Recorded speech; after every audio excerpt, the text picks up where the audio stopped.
Freedom is the right of all sentient beings.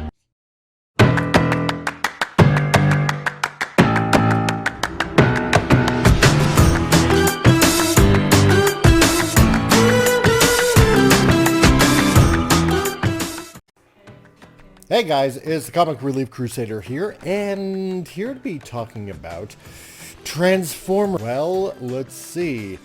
As a lot of people might know, that there were a lot of couples going on in the Transformers franchise, starting with, well, Orion Pax and Ariel, or as others may know, Optimus Prime and Elita 1.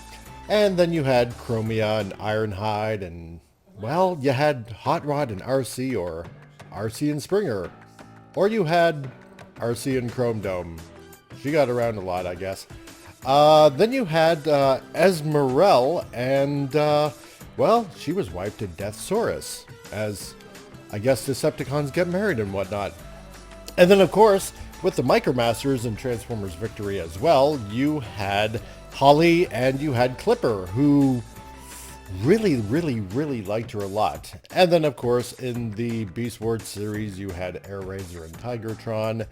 You had Silverbolt and Black Arachnia. And, well, getting into Beast Machines, you had Rat Trap and Botanica.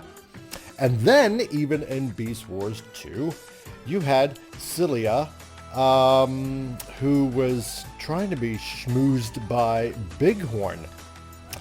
So, but move over, Disney, with your live-action films and your MCU at this moment, because, well, we're living in the 20th century and we're supposed to be so enlightened at this point. Female Autobots? Excellent! Politically correct! I'm a woman now! Megatrans! Right. You know what, Star Wars fans and Star Trek fans, we've been going through this for quite a few years now. This from an article which explains the decline in the IDW stock and probably why they lost the Hasbro license altogether is because they were injecting a whole bunch of trans and gay things into their comic books. This by a website, WooWhack, which champions the voices of trans and gay characters and whatnot in comic books. This from a few years ago, Trans Voices, a sit-down with Transformers Lost Light, Rachel Stevens, who was an author, or a writer I should say, in some of the IDW comics. It helped me in the Lost Lights case about two trans lesbians, because I'm one myself and I could consult directly based on my own experience. Several of my suggestions as a consult weren't used, but that's perfectly okay. Either I'll use them sometime down the road or someone else will. Well, that actually happened because, well, it turned a lot of characters very gay. Like, for example, Anode and Lug, for example. Or RC and Arielon. Or, let's not forget, Combaticons, who were supposed to be pretty macho, well, blast off an Onslaught, even though that was a fantasy. Or Cyclonus and Tailgate. Or, let's see, oh yeah, that's right. Who else down the road? Let's see, or Brainstorm and Perceptor, who was rumored to probably have some sort of romance going or something like that. Or Ratchet and Drift.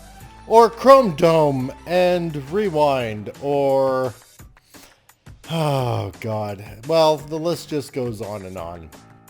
And again, that was probably about the whole decline of IDW probably losing again their holdings with the Hasbro license. And of course, well, this in the current series going with Earthspark, trying to inject the whole gay agenda and trans agenda and pronoun agenda right here. Word for a wonderful experience. Of course,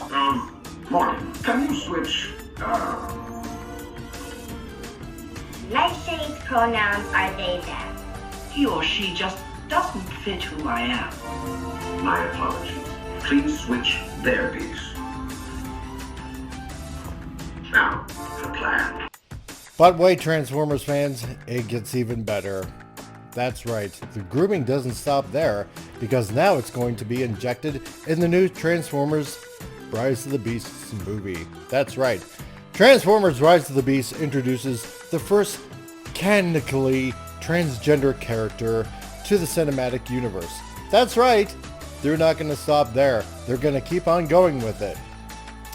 This in an article by We Got This Covered back in December 2022, which I haven't touched up on, but I will because the movie is coming out now.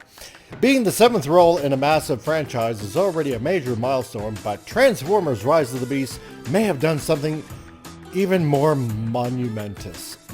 The newest trailer for the film shows it will not only introduce the Maximals, Predacons, and Terracons, but quite possibly the first transgender character in the Transformers cinematic universe. RC was given a small focus in the new trailer, showing off her skills in several action scenes. Fans with an encyclopedic knowledge of the Transformers lore may remember that the IDW comic series predominantly featured Anode and Lug, like I just mentioned before. A transgender robotic character in those same comics, RC described herself as a forged male, but recognized herself as the person she was always meant to be. In All Hail Optimus Part 3, The Medium and the Message. The franchise has embraced the possibility of transgender Cybertronians and even Decepticons for quite some time. In the first generation cartoon, despite it being canonically stated at the time that robots had no gender.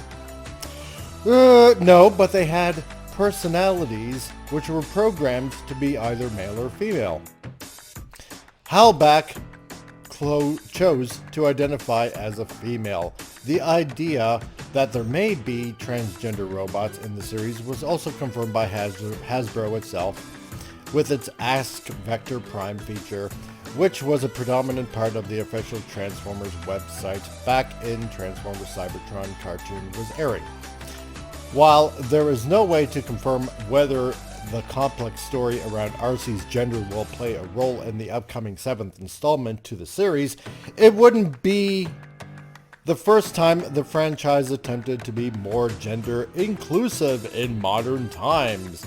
The recent cartoon series, Transformers Earthspark, featured a scene where Nightshade's pronouns were explicitly stated as they, them, marking a premiere for a non-binary character in the series. Fans currently have high hopes for the film, despite potential concerns that it may break previously established continuity for the cinema franchise. The most that can be guessed now is that the movie will take a serious inspiration from the hit 1990s classic Beast Wars Transformers, which will air into theaters June 9th, 2023.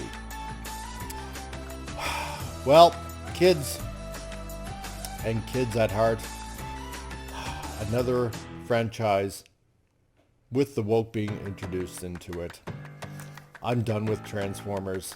To me, this series was, like with characters with Optimus Prime, they were my Captain Kirk, they were my Luke Skywalker, and now, of course, the franchise itself is going in the woke direction and has been for some time.